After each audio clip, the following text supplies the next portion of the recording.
बिस्मिल्लाहिर्रहमानिर्रहीम। अस्सलाम वालेकुम। आज ये है आपका टॉपिक। आज ये वैसे ही क्लास 10 सब्जेक्ट उर्दू कलमा की किस्में यानी पार्ट्स ऑफ स्पीच।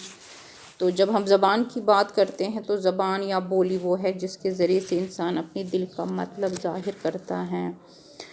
ज़बान 3 तरीक़ों से बनती हैं। सावत यानी मानी सावत असल के अल्फाज से, तरतीब के लिहाज से। तो इंसान अपने दिल का मतलब अपनी ज़बान से ज़ाहिर करता है और कभी कभार कलम से भी। तो इजहार मतलब के 2 तरीक़े हैं, यानी ज़बान के 2 तरीक़े हैं, तकरीर और तहरीर। तकरीर है जो ज़बान वो ज़बान जो हम बोलते हैं, जो बोली जाए जब हम किसी से बात करते हैं। तहरीर हो गया जो ज़बान इंसान तहरीर यानी लिखने में लाए। तो लफ्ज़ आपको पता ही होगा, लफ्ज़ वो इंसानी आवाज़ हैं जिससे दिल की बात ज़ाहिर होती हैं। ये मैंने कल भी इस पे बात की थी। कलमा और मुहम्मिल हैं, लफ्ज़ की 2 किस्में हैं। तो वो भी आपको पता है, बामाने और बेमाने। जैसे हम कहते हैं कोशर पे बात वत चाय वाय, उर्दू में हम कहते हैं ज़मीन वमीन, चांद वांद, सेब वेब, स्कूल वकूल। तो कलमा की किस्में हैं। आज हम बात करेंगे। हमने प्रपोजिशन पे बात की। हमने कल हमारा टॉपिक था कल कौन सा टॉपिक था हमारा, आपको पता होगा। तो कलमा ये हैं parts of speech. Now we are going to start parts of speech. कलमा की किस्में, पार्ट्स ऑफ स्पीच, ये अज्ज़ाए कलाम जिसको हम बोलेंगे।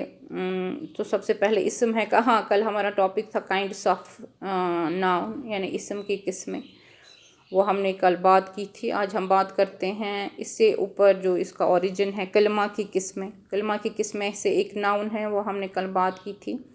तो आज हम पूरा इस पे बात करेंगे। अज्ज़ाए कलाम जो हैं यानी कलमा की किस्में, पार्ट्स ऑफ स्पीच। तो पहला नाउन है, ये हमने कल बात की थी कि दुनिया में जितनी भी चीज़ें मौजूद हैं उनके नामों को हम अंग्रेज़ी में नाउन कहते हैं, तो उर्दू में इस्म कहते हैं। प्रोनाउन पे भी हमने बात की थी। हाँ, प्रोनाउन हो गया ज़मीर, यानी प्रोनाउन हमेशा नाउन की जगह इस्तेमाल किया जाता है। जब हम कोई नाम बार बार नहीं लेना चाहते हैं तो उसकी जगह हम प्रोनाउन का इस्तेमाल करते हैं। तो इस पे हमने बहुत एक तफसीलन आपको एक वीडियो क्लिप भेजी थी और एक PDF फाइल भी भेजी थी। तो उम्मीद है आपने वो नोट डाउन किया होगा, आपने कंप्रहेंड किया होगा, याद किया होगा। इसके बाद है एडजेक्टिव, सिफ़त हैं। ये आपको पता है किसी शख्स, जगह या चीज़ की सिफ़त को ज़ाहिर करता है। It's a word that describes a person, place or thing. It tells us about the color, age, merit or demerit of a thing. There are some adjectives as red, old, beautiful and ugly, or all are adjectives. तो bad, old, new, big, small, big या narrow या हम कहते हैं broad, ये तमाम adjectives है। तो उसके बाद है फ़ैल, वर्ब।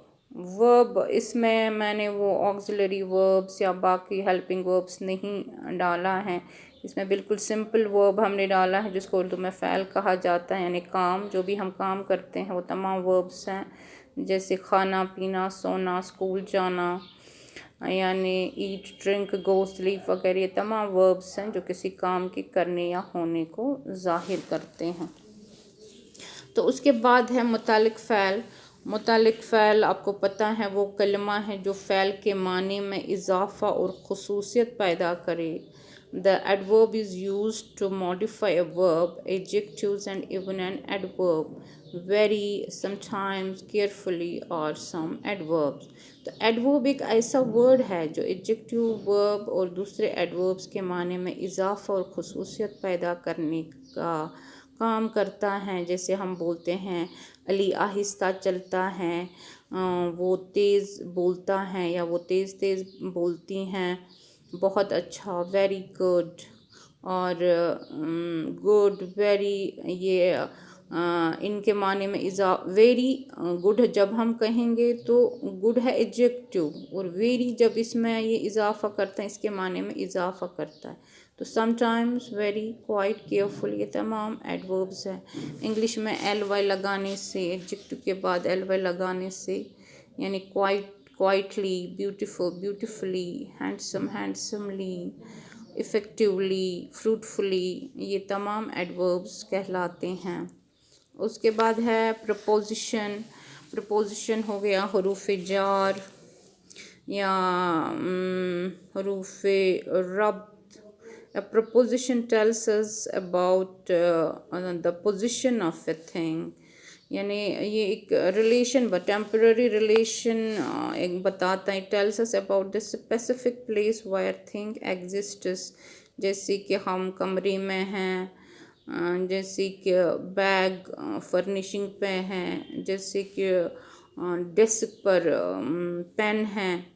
तो on, into, up, down are prepositions that shows the specific place of a thing। तो वो हरूफ जो इसम और फ़ैल को या इसम और इसम को, यहाँ ये मिसप्रिंट हुआ है, इसम और इसम को आपस में मिलाते हैं तो किसी चीज़ की मौजूदा जगह को ज़ाहिर करता है। ये प्रपोजिशन ये हमें बताता है कि कौन सी चीज़ इस वक्त कहाँ पर है।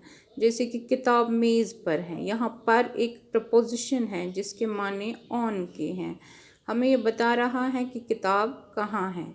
तो हम कहते हैं cat is under the table, या हम ओवर या up, into, in, on, down, ये तमाम प्रपोजिशंस हैं। उसके बाद है ये कंजक्शन। कंजक्शन हो गया वसल, जोड़, हरूफ अत्फ। कंजक्शन हो गया वो कंजुगेशन या यूनाइटिंग या जॉइनिंग वर्ड्स, जो दो को जोड़ता है। तो कंजक्शन ये इसको एन भी काट सकते हैं, तो सीधे आप कंजक्शन, और conjunction is also called a joining word that joins two words, two clauses, ideas together in a sentence और टू सेंटेंसेस टुगेदर। एंड उसमें क्या है, and, or, for, awesome, conjunction words. Conjunction दो अल्फाजों या जुमलों को मिलाने का काम करता है।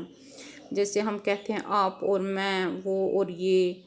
यहाँ हमने लिखा आम और केला, और जिसके माने एंड होता है, तो ये इसको मिलाता है इससे। जैसे फॉर, और, एंड, बट, ये तमाम कंजक्शन हैं। या हम कहते हैं जम्मू और श्रीनगर दो राजधानियाँ हैं, हमें वहाँ जाना था लेकिन न जा सके, तो लेकिन। और उसके बाद है ये इंटरजेक्शन। इंटरजेक्शन हो गया किसी जज्बे का इजहार करना। इसको वो एक्सक्लेमेशन मार्क आता है रमूज़ अवकाफ में, या पंक्चुएशन मार्क्स जब हम बात करते हैं, पंक्चुएशन कैरेक्टर्स, तो उसमें ये आता है इंटरजेक्शन। इंटरजेक्शन में सीधे आता है एक्सक्लेमेशन मार्क, वो जो यहाँ है इस वक्त मैंने ये ब्रैकेट में रखा है। तो किसी जज्बे का इजहार करना। तो इंग्लिश में सिर्फ एक वर्ड होता है यूज़, इंटरजेक्शन, लेकिन उर्दू में इसके बहुत सारे वर्ड्स हैं। जैसे निदाइया, जैसे हम कहते हैं किसी को आवाज़ देना, कॉलिंग वर्ड्स। जैसे हम किसी को बुला रहे हो, जैसे मोदी कहता है मित्रों, तो वहाँ हम जब मित्रों लिखेंगे तो, या भाइयों बहनों, तो उसके साथ ही लगेगा एक्सक्लेमेशन मार्क। तो कॉलिंग वर्ड जो होता है वो हो गया निदाइया। तो फजाइया हो गया जब हम तहसीन, किसी को आफरीन, किसी को शाबाश करते हैं, मरहबा, शाबाश, खूब, क्या बात कही, वेल डन, एक्सीलेंट, तो ये भी हो गया इंटरजेक्शन। नफरीन जो कर्सिंग वर्ड्स हैं, किसी ने कोई गलत काम किया है, किसी ने कोई, वो हरूफ जो नफ़रत के इजहार के मौके पर बोले जाएं, जैसे छी छी, थू, खुदा की मार, बला हो, तो ये भी इंटरजेक्शन है। उर्दू में डिफरेंट है लेकिन इंग्लिश में एक ही वर्ड आता है। तो नफरीन यानी नफ़रत के तौर पे इस्तेमाल होता है। इम्बिसात हो गया चीयरफुलनेस, जब हमें खुशी होती है, जब कोई टीम जीत जाती है, हम कहते हैं bravo, well done, they won the match. या उर्दू में हम कहते हैं वो हरूफ जो खुशी और जोश व मसरत के मौके पर बोले जाते हैं, या वो अल्फाज आहा, वाह वाह, सुबहान अल्लाह, माशा अल्लाह, ये हो गया इंटरजेक्शन। तो तासुफ तासुफ़ हो गया जब हमें रिमोर्स यानी कि गम हो, पशेमानी हो, पछतावा हो, उसको उर्दू में नुदबा भी कहते हैं, नदामत या रिग्रेट, वो हरूफ जो अफसोस, तकलीफ़ या घबराहट के मौके बोले जाएं, यानी आह, अफसोस, एलॉस, हाय, उफ, वाई। तो ये हो गया इंटरजेक्शन। उसके बाद है ताज्जुब। ताज्जुब हो गया एस्टॉनिशमेंट, जब हम अचानक कोई चीज़ सुने, जब हमें लगे कि ये अचानक कोई वर्ड हो गया, या एस्टॉनिशिंग वर्ड्स यानी वो हरूफ जो हैरानी और हैरानी के मौके पर बोले जाएं, यानी हम कहते हैं वो अल्लाह अकबर, अल्लाह अल्लाह, सुभान अल्लाह, ओहो।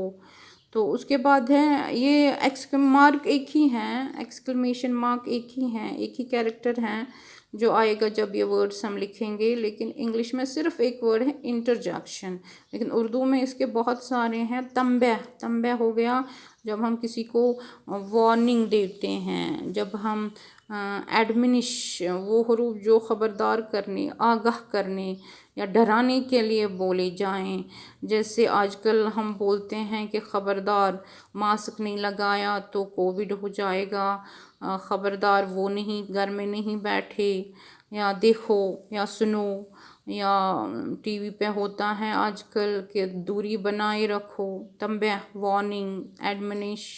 तो जो हम ख़बरदार और आगाह करने के लिए लोगों को बोलते हैं तो वो इंटरजेक्शन है इंग्लिश में।